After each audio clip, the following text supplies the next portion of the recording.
this video, I'd like us to begin to explore what we mean by project management.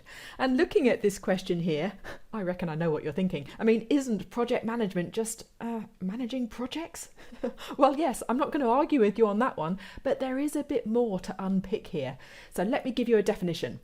Project management is the application of knowledge, skills, tools and techniques to project activities to meet project requirements. Now, we will be learning more about that knowledge and techniques and whatnot as we progress through this course, but you will be pleased to know that I didn't make this definition up from my head. No, it comes from the PMBOK guide. This is the Project Management Institute's Guide to the Project Management Body of Knowledge. It is a hefty tome, and it's one that you will probably have to hand if you're interested in certification from the PMI, and I will be using it as my reference throughout this course. So basically, if you practice project management, you're trying to achieve the project objectives whilst balancing the scope and the schedule and the costs and risk and quality and resources, and we will talk more about that balancing act later on.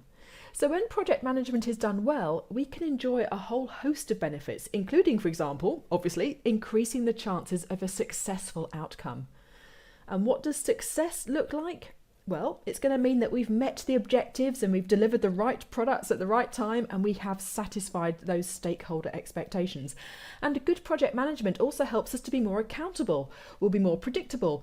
We're going to be better able to resolve issues and respond to risks. And finally, we'll have the insight to be able to manage constraints and manage change. We'll be able to optimize the use of the organizational resources, and we're going to be able to identify a failing project in order to either attempt to recover it or terminate it. But with poorly managed projects, or I suppose situations where we don't have any project management at all, well, frankly, there are lots of negative possibilities. We might miss deadlines, or we might go over budget, or we might end up with low quality output which needs rework, or we might find our reputation is damaged and that we've got dissatisfied stakeholders. And ultimately, it's likely that the project won't have as successful an outcome as we would have hoped.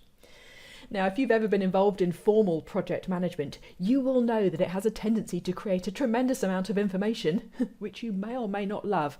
But there are some terms which are worth defining. Firstly, data. Now, this is the raw data, the unprocessed facts about the project and how it's performing. And this isn't always that useful. It's pretty daunting, it's columns upon columns of plain old figures, for example. So we need to process and analyse that in order to turn it into useful information, meaningful information that gives us insight into how to use resources and what tasks are overdue or whatever. And then we communicate that information to the folks who need to know through reports. And that's going to be dashboards and status reports and whatnot.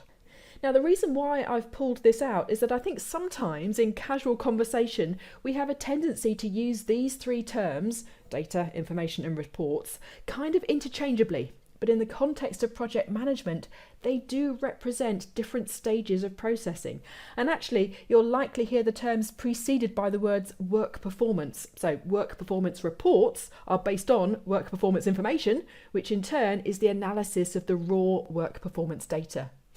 I'm now kind of wondering if I've made a bit of a meal of this, but they are quite important distinctions to make. So, your homework.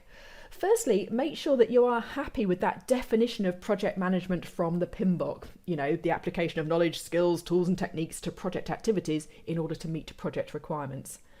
And then secondly, I'd like you to think of a recent project that you've been involved in or aware of, and this could even be a home improvement task, it doesn't have to be work related, but I would like you to identify where the lack of project management limited the success of the project. Was a deadline missed or was the budget blown or whatever.